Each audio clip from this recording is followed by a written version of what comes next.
Hi అండి, నేను Shekhar from smart money. ఈరోజు 2nd of April 2024. సో నేను నా మొమెంటమ్ స్టాక్ పోర్ట్ఫోలియోని క్రియేట్ చేసుకున్నాను నిన్న 1st of April. So I wanted to share that portfolio with all you guys. Before I share my portfolio, I want to tell that I'm not a SEBI registered adviser or analyst. నేను ఒక normal ట్రేడర్ని. నేను నేర్చుకున్న momentum trading మీద నేను ఇట్లాగా portfolios create చేసి నేనే trade చేస్తుంటాను. I just wanted to share my knowledge with you, అందుకే షేర్ చేస్తున్నాను. సో ఒక 15 స్టాక్ పోర్ట్ఫోలియో నేను క్రియేట్ చేసుకున్నాను ఫ్రమ్ ద నిఫ్టీ 200 ఇండెక్స్. ఎలా క్రియేట్ చేసుకున్నాను అనేది ఆల్రెడీ ఒక వీడియోలో చేసి నేను మీతో షేర్ చేశాను. ఆ లింక్ ఈ డిస్క్రిప్షన్లో మెన్షన్ చేసి ఉంటుంది. Maybe if you are interested you can read that video, will understand better. So 15 stocks వచ్చేసి Oracle Financial Services, Torrent Power, Oil India Limited, Bajaj Auto, Zomato, Cummins India, ABB, Tata Motor DVR, Zydus Life, Siemens, Kalyan Jewellers, Indigo, HAL, BHEL, Tata Motors.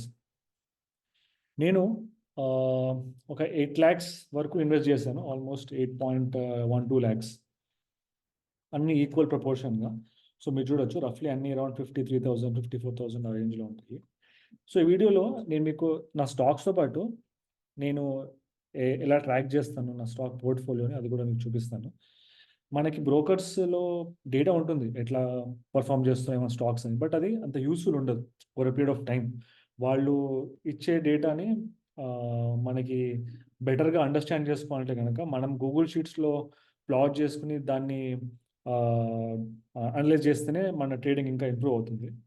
So ఇలా అయితే నేను నా ట్రేడింగ్ని మొత్తం plan చేసుకుంటాను Google sheets use చేసుకుని.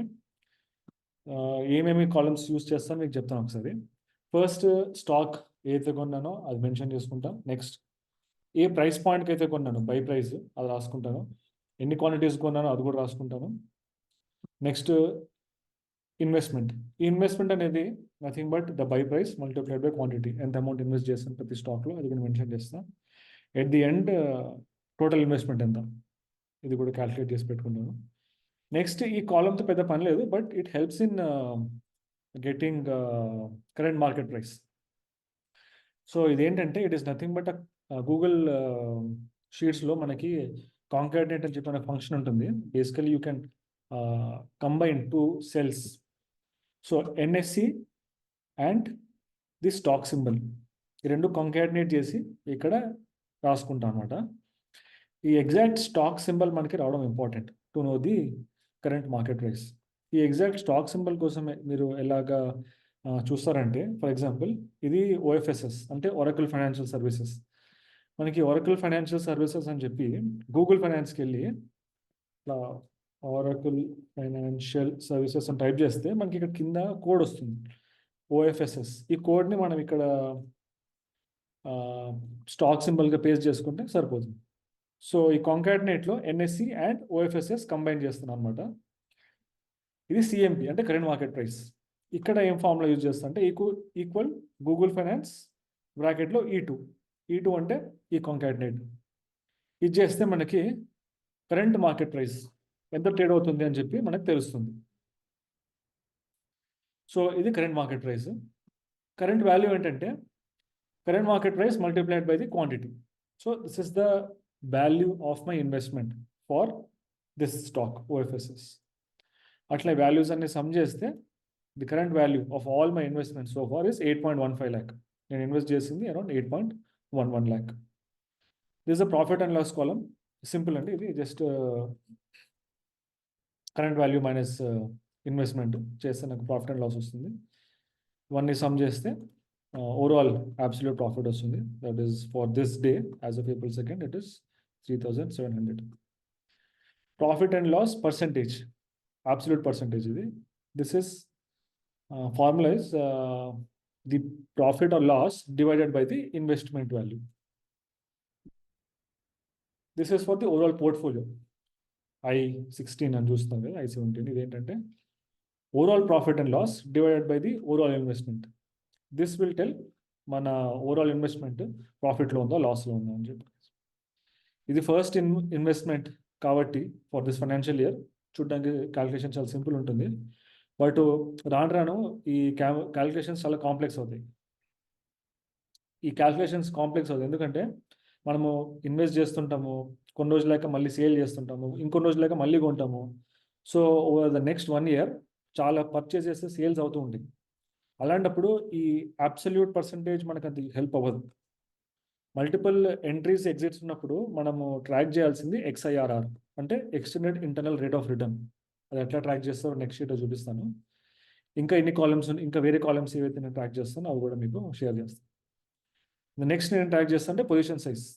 Position size అంటే the current value of that stock divided by the overall current value of the portfolio. ఈ number నాకు ఏం చెప్తుంది అంటే కనుక ఏదన్నా స్టాక్ మరీ ఎక్కువ పెరిగిపోయింది అనుకోండి, లేదంటే ఏదైనా స్టాక్ పడిపోయింది అనుకోండి బాగా, అప్పుడు ఆ పొజిషన్ సైజ్ మారుతుంది. ఇప్పుడు చూసుకుంటే ప్రతి స్టాక్ ఆల్మోస్ట్ సేమ్ లెవెల్లో ఉంది, 6.5% దగ్గర. ఏదైనా స్టాక్ బాగా పెరిగినా తగ్గినా దాని పర్సంటేజెస్ చేంజ్ అయిపోతుంది. అప్పుడు నాకు ఐడియా వస్తుంది, ఓకే ఈ స్టాక్ బాగా పర్ఫామ్ అవుతుంది, ఈ స్టాక్ మంచి పర్ఫామ్ అవ్వట్లేదు. దాన్ని బట్టి నేను డెసిషన్ తీసుకోవచ్చు, ఇది ఉంచుకోవాలా అది అలా. ఇంకో లాస్ట్ కాలం ఏం ట్రాక్ చేస్తా అంటే percentage high, percentage from the 52-week high. అంటే 52-week హై నుంచి ఆ స్టాక్ ఇప్పుడు ఎంత వాల్యూలో ఉంది. నేను 20% కంటే కిందకి వెళ్తే ఫ్రమ్ ద 52-week హై నేను ఆ స్టాక్ని ఎగ్జిట్ చేస్తాను. నా ఎగ్జిట్ రూల్స్ అన్ని మీకు తర్వాత వీడియోలో ఎక్స్ప్లెయిన్ చేస్తాను. సో అందుకోసం నేను ఈ కాలమ్ని క్యాల్కులేట్ చేసి పెట్టుకుని చూస్తుంటాను అనమాట. అయితే ఎవ్రీ డే ఎండ్ అయ్యాక చూస్తాను ఏదన్నా స్టాక్ నా పోర్ట్ఫోలియో ఉన్నది 52-week కంటే ఎంత కింద పడింది అని. దీన్ని ఎట్లా క్యాల్కులేట్ చేయొచ్చు అంటే గూగుల్ ఫైనాన్స్లో 52-week హై క్యాల్కులేట్ చేయడానికి ఒక ఫంక్షన్ ఉంది. ఈక్వల్ టు గూగుల్ ఫైనాన్స్ బ్రాకెట్లో మన స్టాక్ E2 ఈ లెట్స్ సే ఈ కాంకాటినేట్ ఉంది కదా, E2 కామా హై 52 అని టైప్ చేస్తే మనకి 52-week హై వాల్యూ వస్తుంది. ఆ వాల్యూ నుంచి కరెంట్ మార్కెట్ ప్రైస్ ఎంత దూరంలో ఉందో క్యాల్కులేట్ చేయడానికి ఈ ఫంక్షన్ వాడతాం అన్నమాట. నేను ఈ గూగుల్ షీట్ యూట్యూబ్ డిస్క్రిప్షన్లో షేర్ చేస్తాను. సో మీరు ఎవరికన్నా ఎలా క్యాల్కులేట్ చేస్తాము, వాల్యూస్ ఏంటి అని చూడాలనుకుంటే చూడొచ్చు. ఈ డేటాలో ఈ స్టాక్స్ డేటాని మీరు కన్సిడర్ చేయకండి, ఎందుకంటే కొన్ని రోజులేక ఈ స్టాక్స్ ఉంటాయి లేదా వెళ్ళిపోతాయి, చెప్పలేము. But only as a reference ఎలా క్యాల్కులేట్ చేస్తున్నాము ఈ వాల్యూస్ అని తెలుసుకోవడం మాత్రమే ఇది యూజ్ చేయండి. ఓకే, సో ఆ విధంగా 52-week హై క్యాల్కులేట్ చేస్తాను. ఇది సింపుల్ అండి. This is how I track my portfolio. నా XIRR ఎట్లా క్యాల్కులేట్ చేస్తానో అది కూడా చెప్తాను. ఫస్ట్ కాలంలో డేట్ రాసుకోవాలి, ఏ రోజైతే కొన్నామో లేదా అమ్మామో ఆ డేట్ రాసుకోవాలి. Second column whether it is a purchase are sale, అది కూడా మెన్షన్ చేసుకోవాలి. థర్డ్ కాలంలో స్టాక్, ఏ స్టాక్. ఫోర్త్ ఎన్ని క్వాంటిటీ. ఫిఫ్త్ ఏ ప్రైస్తో కొన్నాము. ఇక్కడ ఇది ఇంపార్టెంట్ కాలం, క్యాష్ ఫ్లో. XIRRలో ఎలా క్యాలిక్యులేట్ చేస్తుందంటే ఈ ఫార్ములా, ఇది రెడీమేడ్ ఫార్ములా. ఇది XIRR అనేది దిస్ ఇస్ నథింగ్ కాంప్లెక్స్. ఇది ఆల్రెడీ మనకి గూగుల్ షీట్లో ఇన్బిల్ట్ ఫార్ములా. ఇది దీని గురించి మనం పెద్ద వరి అవ్వాల్సిన అవసరం లేదు. మనం సింపుల్ చేయాల్సింది ఏంటంటే ఈ డేటాని ప్రాపర్గా అప్లోడ్ చేయాలి. అప్లోడ్ చేస్తే క్యాలిక్యులేషన్ అది ఆటోమేటిక్గా చేస్తుంది. XIRR ఎట్లా వర్క్ అవుతుందంటే మనం కొన్న ప్రతి ఇన్వెస్ట్మెంట్ అంటే మన బ్యాంక్ నుంచి వెళ్ళింది అన్నట్టు. మన బ్యాంక్ నుంచి డబ్బులు వెళ్ళి మనము ఆ ట్రేడింగ్ అకౌంట్లో ఆ స్టాక్ కొన్నాం. సో క్యాష్ ఫ్లో అవుట్ అయింది. సో అవుట్ అయింది కాబట్టి అది మైనస్లో ఉండాలి. ఎప్పుడైతే మనం అమ్ముతాం ఏదైనా స్టాక్ని మన బ్యాంక్లోకి డబ్బులు వస్తున్నాయి అంటే అది పాజిటివ్ అనమాట, క్యాష్ ఫ్లో ఇన్ అవుతుంది. అది simple concept.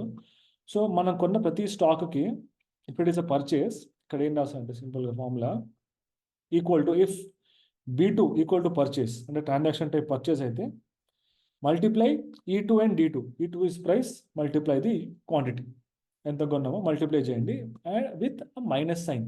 So if it is a purchase it will show negative, else show in positive. So ఆ విధంగా అన్ని స్టాక్స్కి ఏ ప్రైస్కి అయితే కొన్నానో అన్ని వాల్యూస్ యాడ్ చేసుకున్నాను. ఇక్కడ ఒక ఇంపార్టెంట్ రో ఉంది. ఈ రో ఏంటంటే మన బ్యాంక్ నుంచి మన దగ్గర నుంచి డబ్బులు కట్టేవి not only when you purchase a stock. మనం స్టాక్ కొన్న ప్రతిసారి, అమ్మిన ప్రతిసారి మనము ట్యాక్స్ పే చేస్తాము, బ్రోకరేజ్ పే చేస్తాము, STT చార్జెస్ పే చేస్తాం. సో అది కూడా ఖచ్చితంగా ఇంక్లూడ్ చేసుకోవాలి. అట్ దిస్ పాయింట్ 8.15 lakh పెట్టుకున్నా కాబట్టి 1000 రూపీస్ చూపిస్తుంది ట్యాక్స్. స్మాల్ అమౌంట్ లానే ఉంటుంది, కానీ మనం చాలాసార్లు కొనడము అమ్మడం జరిగినప్పుడు ఈ నెంబర్ పెరిగిపోతూ ఉంటుంది. సో అందుకు ఖచ్చితంగా ఇది ట్రాక్ చేయడం ఇంపార్టెంట్, ట్యాక్సెస్ అనేవి. సో ఇంకో కాలం రాసుకుని 1st April నిన్న కొన్నప్పుడు ట్యాక్సెస్ 1 యూనిట్ పెట్టుకున్నాను జస్ట్ రిప్రజెంటేషన్ కోసము. నాకైనా ట్యాక్సెస్ అయితే 965.76 రూపీస్. ట్రాన్సాక్షన్ టైప్ పర్చేస్లో పెట్టా, సో -966 వచ్చింది. ఇంతవరకు అంత క్యాష్ ఫ్లో నెగిటివ్ ఉంది. As on today 2nd April నా క్యాష్ ఫ్లో ఎంత ఉంది? పాజిటివ్.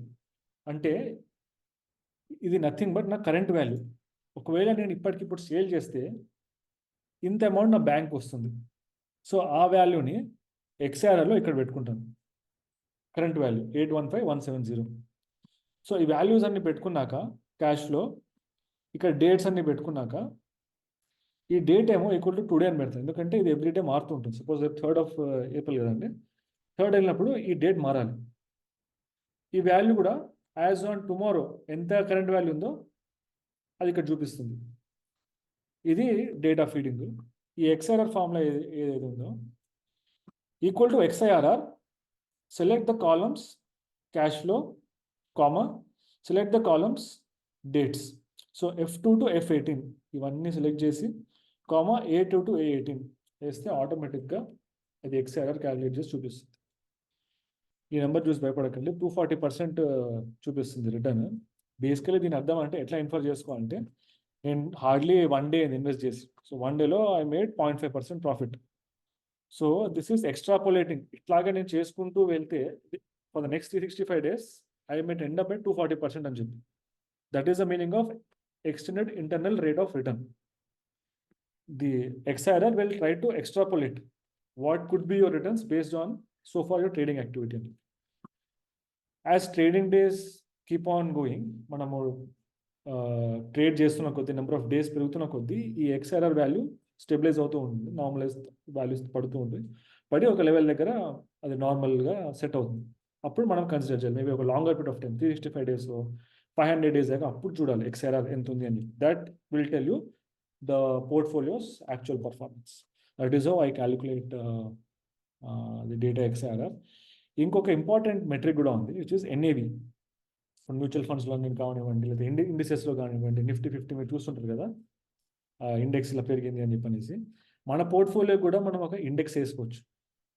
మన పోర్ట్ఫోలియోకి ఒక ఇండెక్స్ వేసుకొని దాన్ని నిఫ్టీతో కానివ్వండి, నిఫ్టీ 200తో కానివ్వండి, BSE సెన్సెక్స్తో కానీ కంపేర్ చేసుకోవచ్చు.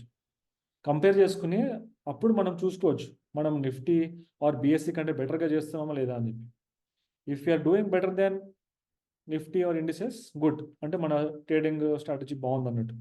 ఒకవేళ ఇండిసెస్ కంటే మనం బాగా పర్ఫామ్ చేయట్లే అంటే కనుక then you should think about changing your strategy or maybe investing in indices or investing in mutual funds అట్లా మనం ప్లాన్ చేసుకోవచ్చు. సో ఆ డిసిషన్ తీసుకోవాలంటే వెదర్ మనం ట్రేడింగ్ కంటిన్యూ చేయాలా వద్దా అనేది చేయాలంటే కనుక first thing is to track your performance. ఆ ట్రాక్ చేయడానికి NAV is very important. Next వీడియోలో మీకు ఇది NAV గురించి చూపిస్తా కొంచెం డీటెయిల్గా, how it is calculated and how it is helpful. Okay అండి, thank you, signing off. So for today was a decent day, around 0.5% profit. Let's track again. Let's meet on next Monday, which is April 9th maybe. Thank you. Bye.